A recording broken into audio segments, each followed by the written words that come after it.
दज्जाल के फॉलोअर्स के अलावा बाकी लोग सख्त तकलीफ में होंगे। इल्म दीन की इंतहा कमी होगी, लेकिन फिर भी डिबेट करने की नीयत से एक नेक मोमिन उसकी तरफ आएगा, जिससे दज्जाल के सिपाही कहेंगे कि क्या तुम हमारे रब पर ईमान नहीं लाते? वो नेक मोमिन कहेंगे कि मेरे रब की निशानियां छुपी हुई नहीं है। फिर वो उनको पकड़कर दज्जाल के पास ले जाएंगे। ये दज्जाल को देखकर फरमाएंगे, ऐ लोगों, ये वही दज्जाल है जिसका रसूल करीम सलातो वसलाम ने जिक्र फरमाया था। फिर दज्जाल के हुक्म से उनको मारा जाएगा।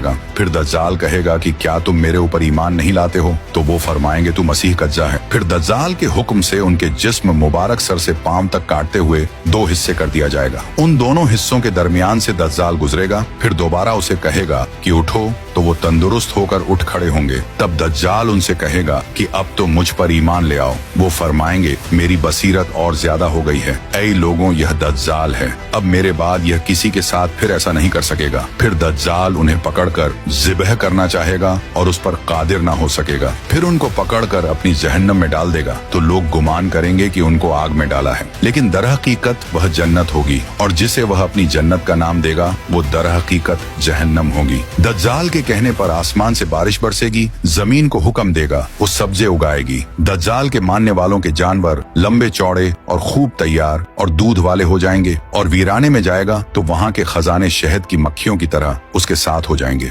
इस किस्म के बहुत से शब्द, बड़ी बड़ी ट्रिक्स दिखाएगा। दर हकीकत में ये सब जादू के करिश्मे होंगे, हकीकत से कोई ताल्लुक नहीं होगा, इसलिए कि उसके वहाँ से जाने के बाद लोगों के पास कुछ भी नहीं रहेगा। खजाने भी दिखाएगा, बहुत सारी और चीजें भी होंगी, लेकिन जब दज्जाल वहाँ से जाएगा तो पीछे सब चीजें दोबारा खत्म हो जाएंगी। और इस तरह पूरी दुनिया में चक्कर लगाते हुए मक्का मुकर्रमा और मदीना तैयबा के करीब पहुंचकर अंदर दाखिल होने का कोशिश करेगा, लेकिन फरिश्तों का पहरा होने की वजह से उनमें दाखिल ना हो सके।